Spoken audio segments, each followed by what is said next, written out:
Você não pode estar sujeito a, de repente, covarde, você acorda às 5 da manhã para trabalhar, para ganhar um salário mínimo no final do mês, chega no seu ponto de ônibus, te leva um celular covardemente. Isso é muita indignação e muita revolta para alguém que se mata de trabalhar e acaba acontecendo isso, né?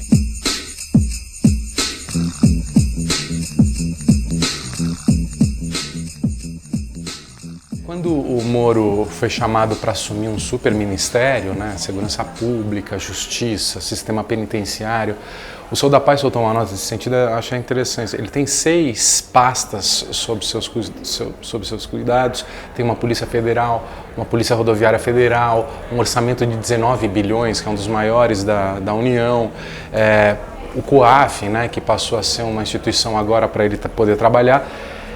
E promete um plano de segurança, imagina alguma coisa pensada e que trate dessas questões da gestão da polícia e tudo mais. E vem apresentado um pacote muito relacionado à carreira dele no judiciário, aos 20 anos, enfim, aos anos que ele passou naquela linha lá de justiça, tentando condenar, muito focado nos trâmites do processo, quais são os problemas que os promotores e os juízes têm para condenar um réu, quais as facilidades dos advogados de defesa. Você vê que era o mundinho dele lá no pacote, né? Então é uma série de filigranas, muitas vezes, assim, e que não conseguiu se despir da toga, né? É o juiz lá pensando naquela conversinha com os promotores da Lava Jato, talvez de anos, e dos problemas. Então ele não conseguiu perceber que o cargo que ele assumiu é um cargo político que vem de um debate que vem sendo feito pela sociedade brasileira há muito tempo. Ele não conseguiu tirar a cabeça desse mundinho do judiciário que ele viveu nos últimos anos, né? Então, muito limitado nesse sentido, né? Uma visão de mundo muito pequena, incapaz de perceber a complexidade do tema, incapaz de acompanhar o debate, né?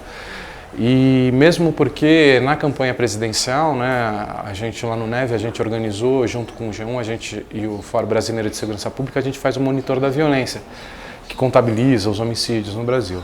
E a gente fez um debate com os candidatos em Brasília, no encontro do Fórum, e chamamos todos os candidatos, os assessores de segurança pública, dos candidatos para discutir redução de homicídios, redução, o problema do feminicídio, questão das facções e tudo mais. E o debate foi de altíssimo nível, mas o Bolsonaro nem mandou um candidato, né? E o programa dele era muito tosco, assim, chegava a se falar que os estados com mais homicídios eram os estados cujos partidos estavam ligados ao Fórum de São Paulo, ao marxismo cultural, todas essas doideiras que a gente tem visto hoje. Ou seja, nunca se prepararam, então de alguma forma também não é surpreendente, né?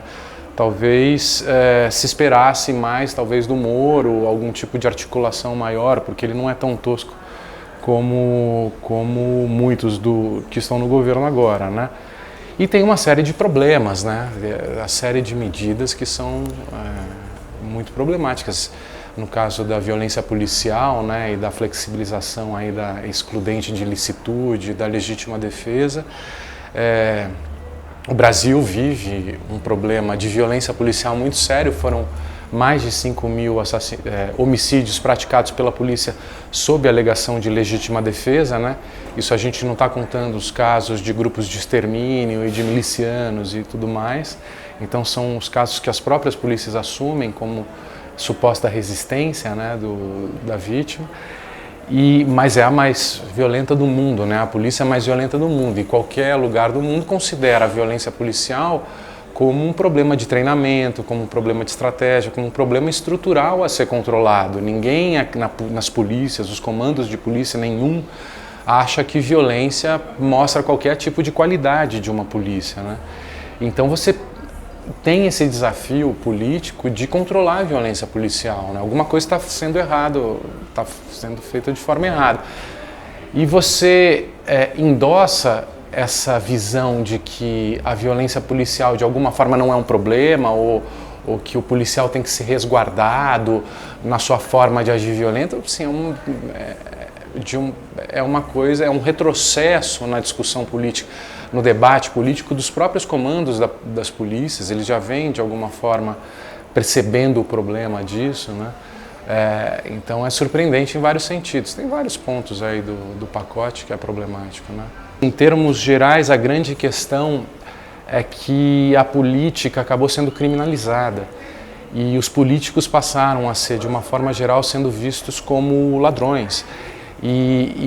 Você criminalizar a política, ou tornar a política um local onde tem bandidos e mocinhos, esse discurso e esse tipo de forma de enxergar as coisas acabou dando a visão de que a solução era a polícia, a solução era o promotor, a solução é o Ministério Público. Então, se criou uma visão em torno da política, uma visão muito pejorativa que fez a gente retroceder de uma forma imensa, anos e anos, e ver essas figuras como heróis, né? Então não é à toa que de repente surge um capitão do exército, uma série de policiais são eleitos, juiz é o salvador da pátria, o promotor é o grande herói nacional, como se o que faltasse no Brasil fosse punição aos maus elementos, né? Aí sim a gente resolveria a coisa. E toda esse desafio e essa complexidade que envolve a política, né, que é justamente você ouvir, compreender, conversar, perceber as diversas demandas, os problemas de diversas camadas da população, tentar criar uma lei que contemple esse desafio que é viver num Brasil, num país tão diferente, cheio de diferenças, e pacificar essas diferenças, né? Que é o desafio da política, de uma Constituição e de todo desse cenário, ele se torna um palco de guerra onde, olha, tem algumas pessoas que são inimigas aqui do país, eles roubam, eles têm um tipo de cultura marxista e comunista, um marxismo cultural, então é um plano internacional dos comunistas na América Latina, o Fórum de São Paulo. E veio toda nessa tônica aí de guerra, né? Um discurso de inimigos e aliados, tudo mais, que fez o Brasil entrar num processo incivilizatório imenso, né? Então, tudo isso eu acho muito triste mesmo, né? Figuras importantes, figura histórica importante do Lula, né? Que tem uma história que abriu e construiu o sonho de muita gente, até eu acho que mais do que o ex-operário, eu acho que é o retirante nordestino que veio para São Paulo, para um grande centro e virou um líder de massas que se comunicava de uma forma inédita e muita gente se viu nele, né? E foi um momento de crescimento. Isso também criou muito mal-estar e criou muita raiva de pessoas que estavam se sentindo ameaçadas, porque são 500 anos de uma certa história que é estável e que não mudou, né? Então ele de alguma forma representou essa mudança. Eu acho que os dois lados do debate têm argumentos importantes e interessantes. Hoje a gente tem muita prisão preventiva no Brasil, né? Basicamente as prisões no Brasil são prisões em flagrante, as cadeias estão lotadas basicamente pelo trabalho das polícias ostensivas, que prende nos bairros pobres e nas favelas pessoas praticando crime em flagrante, então é basicamente a forma de funcionar essa indústria de aprisionamento, né? Então boa parte das pessoas são feitos no ato a partir do momento que comete o crime, não existe investigação, não existe uma polícia que investigue, que tenha a capacidade de compreender como é que funciona a indústria do crime, quais são as rotas de fornecimento de droga, tudo esse tipo de trabalho não, você tem uma espécie de guerra permanente, enxugamento de gelo nas quebradas. Então, basicamente, as prisões são as prisões preventivas que se mantêm. O juiz mantém quando é pobre, negro, morador de periferia, fica preso, aguardando julgamento preso. Existe o argumento da inconstitucionalidade, né? Então, a Constituição prevê a prisão só depois de transitado em julgado, né? Isso está muito claro na Constituição. Pode-se dizer que, na maioria dos países do mundo, eu acho que é um argumento forte. Essas diversas instâncias são excessivas no Brasil. Isso acaba dificultando a prisão e demorando muito para que o processo acabe. Então, para que isso acontecesse, deveria se haver uma emenda constitucional, deveria se mudar a Constituição de alguma forma, e o aprisionamento em segunda instância, de alguma forma, é um jeitinho do próprio STF e da Justiça legislar no lugar do Legislativo, né? Mas talvez exista um problema real da lentidão e da forma como a justiça ocorra no Brasil. Eu acho que sim, a nossa justiça é ineficiente, e eu acho que o debate é válido. Eu acho que o debate faz parte. Eu acho que os dois lados aí têm de alguma maneira, bons argumentos, e que é importante chegar a um consenso por onde ir. Agora, eu acho que o mais grave disso tudo é o problema da prisão em si. Isso sim eu acho um problema. Hoje são 800 mil presos no Brasil para 300 e poucas mil vagas no sistema penitenciário. E quer se prender mais. E está se prendendo muita gente que não precisaria estar presa. E ao mesmo tempo o crime nunca cresceu tanto, porque você vê todo o problema das facções que a gente escreveu no livro, que é um problema sério, e muitas vezes pelo excesso de presos, né? Porque a partir do momento que você enche os presídios de uma forma descontrolada, você fortalece as gangues prisionais mais do que controlar o crime. Então eu acho que o momento é quem que tem que estar preso, quem que não tem que estar preso, quais são os tipos de crime que merecem privação de liberdade, outros que não merecem. A gente precisa definir isso de uma forma urgente, porque senão a gente só vai construir presídio com estados quebrados, com problemas fiscais sérios. E tem crimes que não precisam de prisão. Você consegue não gerar uma sensação de impunidade, que eu acho que ninguém defende aqui a impunidade. Eu acho que se cometer o crime tem que ser punido, mas existem outras penas, outras formas de se aplicar a pena. Eu tenho visto o Moro indo defender o projeto, né? E ele é muito categórico e tenta se justificar, e eu acredito que ele acredita nisso que ele está falando, de que não é uma licença para matar, né? Ele não vê como uma licença para matar. Mas eu acho que é a cabeça pequena de um juiz que viveu enfurnado dentro de uma salinha, pensando em processos e tudo mais, que não compreende a complexidade da cena brasileira, né? Porque é o que a gente já disse, o Brasil tem a polícia mais violenta do mundo, foram mais de 5 mil mortos no ano passado. A gente não se cansa de ver casos de simulações de tiroteios e de simulações de suposta legítima defesa por parte da polícia. E isso, de alguma forma, historicamente, produziu um dos grandes problemas nossos de segurança pública, que são as milícias no Rio de Janeiro, que era a polícia mais violenta do Brasil historicamente, desde os anos 90, já tinha mais de 1.000 mortos pela polícia no Rio há muitos anos, e chegou a se premiar, inclusive, o policial com mortes no currículo durante uma fase. E essa tolerância à violência, como se isso resolvesse o problema do crime de alguma forma, acabou dando um diferencial para os policiais, que era uma licença para matar, que deu poder a eles suficiente para que eles passassem a dominar o crime de uma forma inédita, como isso nunca tinha acontecido nas próprias facções. Então hoje as milícias, segundo estimativa do próprio Ministério Público do Rio de Janeiro, dominam 40% do território do Rio, né? Decide eleições, como a gente tem visto.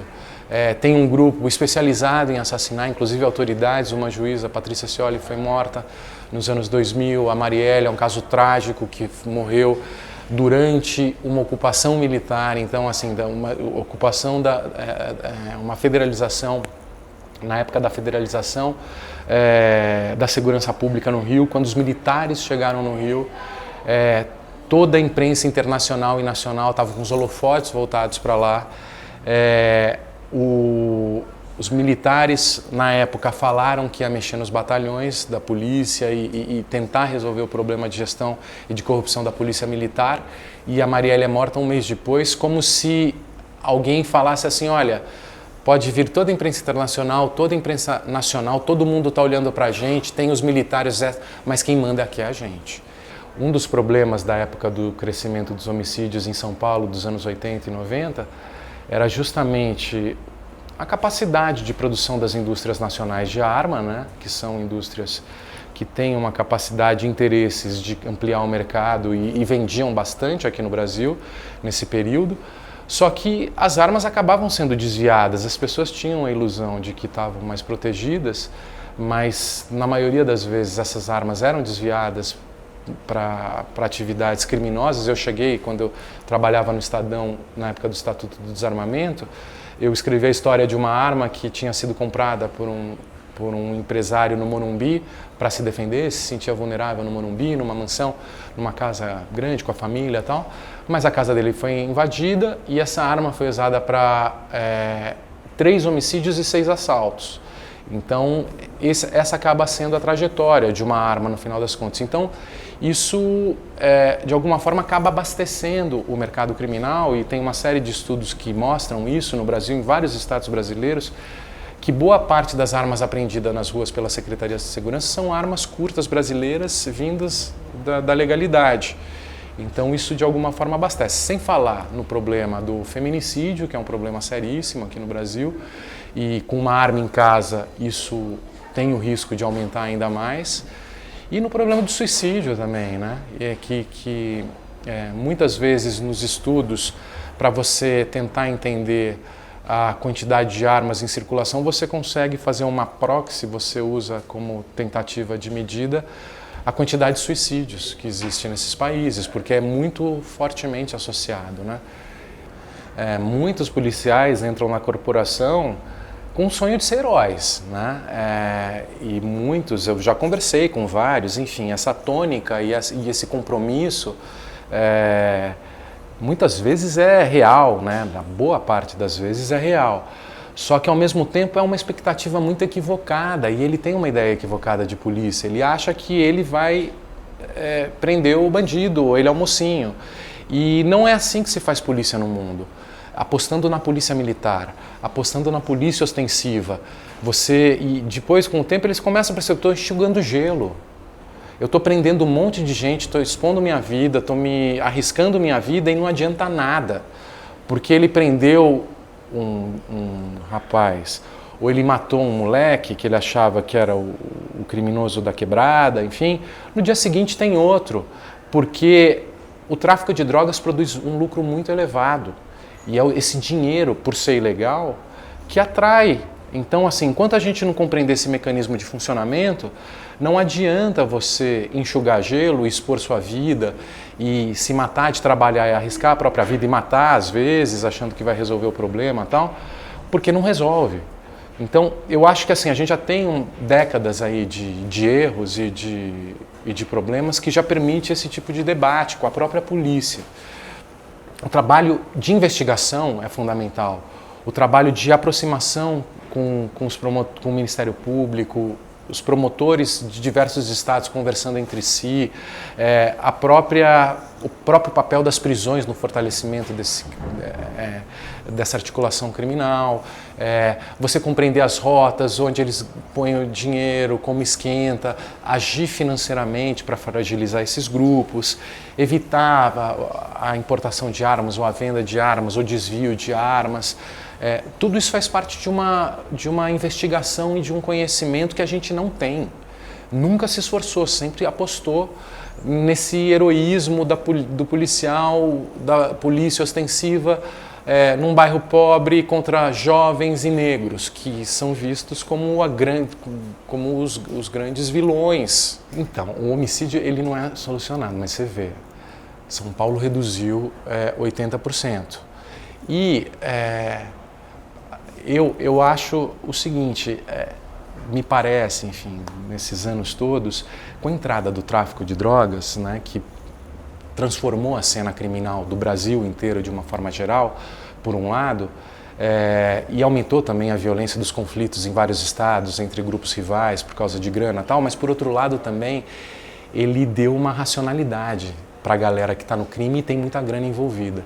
Então, você consegue, de alguma forma, induzir a uma pacificação desse mercado e e fragilizar financeiramente, mas você consegue induzir a pacificação desse mercado a partir do momento que você fala, olha, a gente não tolera a violência do tráfico de drogas. Então, se houver homicídio, a gente vai investigar, vocês vão quebrar durante um tempo, porque a gente, enquanto não souber quem matou, a gente não sai dessa quebrada, vai ser ruim para os negócios de vocês.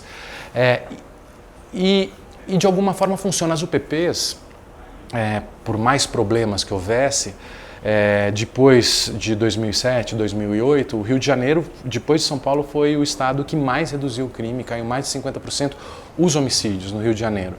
E no livro a gente descreve, tem uma conversa por telefone, grampeada, e que apareceu num processo, de um integrante do PCC, que era o GG do Mangue, que foi morto depois, mas conversando com o NEM da Rocinha, e ele está vendendo droga para o NEM, conversando sobre um carregamento e tal, e chega um momento que ele fala assim, olha, NEM, a gente vende para o seu rival, que é o Comando Vermelho, o PCC tinha uma ligação com o Comando Vermelho, beleza, tudo bem? Ah, tudo bem e tal.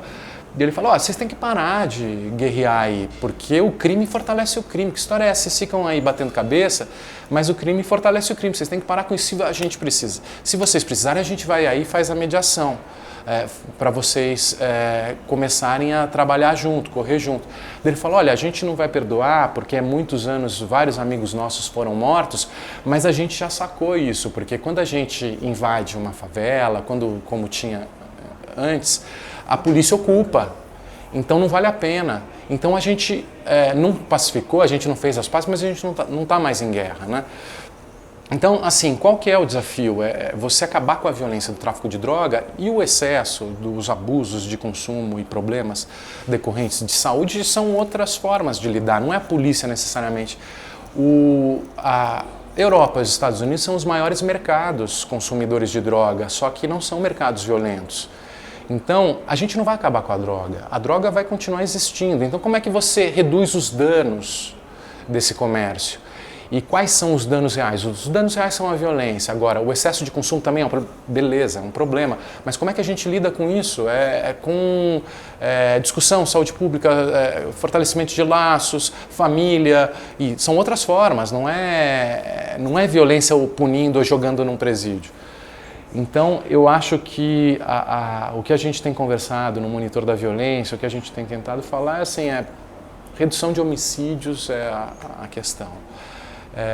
E a redução de homicídios você induz a pactos e você consegue fazer com que as pessoas parem de se matar, porque o homicídio atrapalha todo mundo. Você não pode estar sujeito a, de repente, covarde, você acorda às 5 da manhã para trabalhar, para ganhar um salário mínimo no final do mês, chega no seu ponto de ônibus, te leva um celular covardemente. Isso é muita indignação e muita revolta para alguém que se mata de trabalhar e acaba acontecendo isso, né? Então é um desafio você garantir cidades seguras e cidades solidárias e que as pessoas tenham uma relação de confiança maior, fortalecer os laços sociais entre as pessoas, que o crime seja excepcional, né? Que não seja um medo permanente, né? Agora, considerando que as pessoas têm medo, né? O que os populistas fazem é justamente trabalhar esse medo, né? Explorar esse medo, falar, olha, o mundo está desabando e a solução é a violência. Então, o grande problema para a gente lidar com isso, e é o grande problema porque é um senso comum muito difícil de se construir, de se desconstruir, é que a violência é eficiente para lidar com a ordem. As pessoas acreditam que ordem e violência estão associadas. Então, assim, as pessoas querem ordem, algum tipo de previsibilidade. Elas acham que a violência é a solução. Então, a gente precisa... O desafio é desconstruir isso. Então, como, né? Como?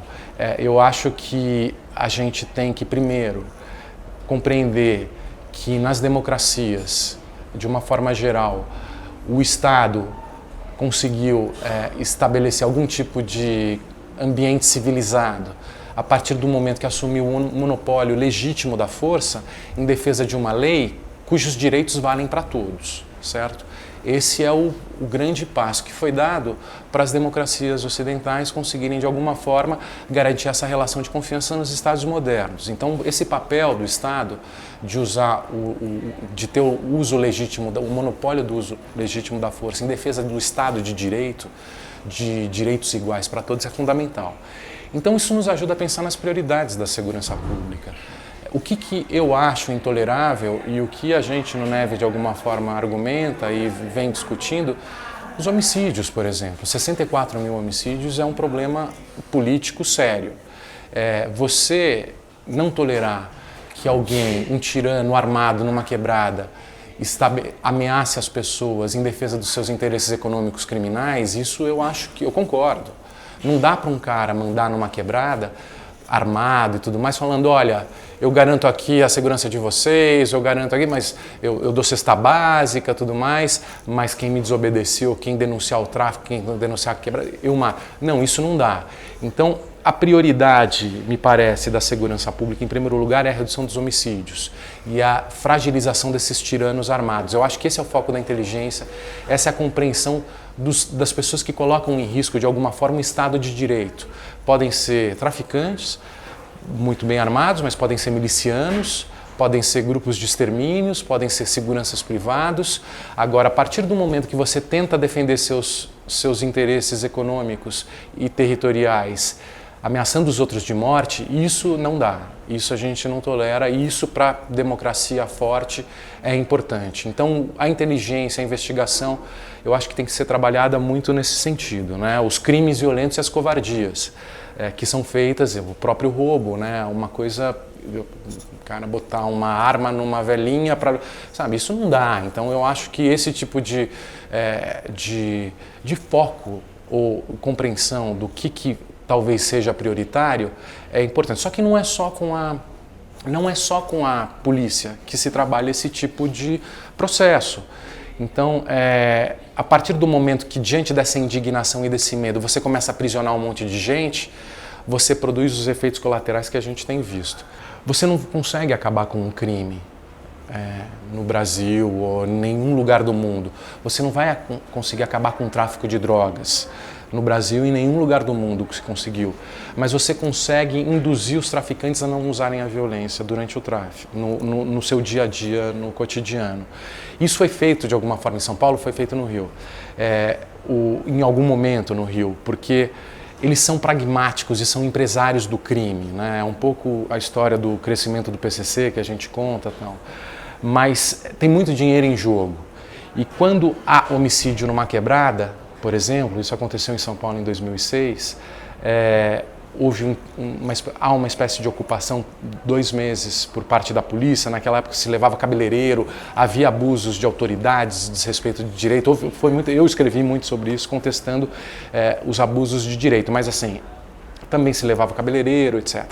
Mas o que começou a acontecer é que os traficantes ficavam 2 meses sem vender e começou a criar uma espécie de fala no crime em São Paulo que violência atrai polícia. E houve uma espécie de compreensão de que organização e nova forma de agir na cena criminal, compreendendo que quanto menos violência houver, ou quanto menor o conflito, mais dinheiro eles iam ganhar. Isso foi possível porque dentro das prisões paulistas, que passaram a ser dominadas pelo primeiro comando da capital, eles tinham muito poder, porque o entra e sai do pessoal do crime era muito intenso. E quando eles entravam na prisão, eles tinham que prestar conta sobre o comportamento criminal deles. Então você fortaleceu uma facção que virou uma agência reguladora do mercado criminal, dessa forma. E com uma compreensão muito clara e evidente de que uma empresa cujos concorrentes não fazem guerra entre si, é uma empresa muito mais lucrativa, você consegue prever, planejar, você chega na América do Sul, nas fronteiras, você chega no atacado, você sai do varejo, e foi esse tipo de pensamento econômico que, de alguma forma, o PCC conseguiu empreender fazendo esse tipo de compreensão. Agora, o PCC significa que a gente também precisa aceitar isso na segurança pública? Eu acho que não. Eu acho que o PCC, eles pensam basicamente nos seus interesses econômicos, apesar de toda essa administração que muitas vezes fazem na quebrada, nas prisões e tudo mais, mas você consegue fragilizá-los pelo dinheiro. é pela grana, é investigação financeira, é compreensão do funcionamento desse mecanismo, dessa indústria. Você diminui a opressão que eles fazem na quebrada também, e fazem, né, os pancadões, da forma como eles impõem a senhora que mora na rua do pancadão, assim, enfim, tem uma série de problemas que o PCC leva para as quebradas, tanto que a gente vê a quantidade de pessoas que votaram em candidatos da polícia nas periferias. Então, mas a gente fragiliza o poder deles pela grana, pela investigação financeira, pela compreensão onde eles estão lavando dinheiro. Não é uma guerra diária nas quebradas, porque a partir do momento que você prende a molecada, que você mata a molecada que vive nesses bairros, você cria um sentimento de raiva e de revolta, que é justamente o sentimento que o PCC se utiliza para convocar esses caras para as fileiras deles, a molecada nas fileiras dele, que o papo é assim, olha, eles querem nos exterminar, o Estado quer nos exterminar, ou nos confinar aqui nessas masmorras. A gente morreu para o sistema, então a gente tem que se organizar e bater de frente com o sistema. Em vez da gente abaixar a cabeça e ser uns Zé Ninguém, vamos bater de frente. A gente morre antes dos 25 anos, mas bate de frente com o sistema. Então, assim, a gente produziu os nossos homens-bombas, que, na verdade, são uma masculinidade suicida que prefere morrer antes dos 25 anos, mas não baixar a cabeça para o sistema. Como é que a gente constrói um tipo de sonho que concorre com esse discurso? Como é que a gente fala, olha, isso é uma ilusão, os caras estão te vendendo ilusão, você pode ser uma outra coisa, você pode ser um cara respeitado de uma outra forma. A própria Marielle falava isso com muita propriedade, né? Ela chegou a fazer uma dissertação de mestrado discutindo as unidades de polícia pacificadora, que a dissertação dela de mestrado era a unidade de política pública, UPP, mas unidade de política pública. Então o Estado tem que chegar para construir sonhos, não para ser o inimigo que vai exterminar. Assim você vai conseguir algum tipo de confiança, assim você vai abrir portas, você vai contribuir para construir trajetórias e competir com esse discurso de antissistema, do crime e tal. Então, e assim você responde, no curto, médio e longo prazo, o problema que é a violência no Brasil. É um país muito violento, então a gente precisa, de alguma forma, assumir o problema.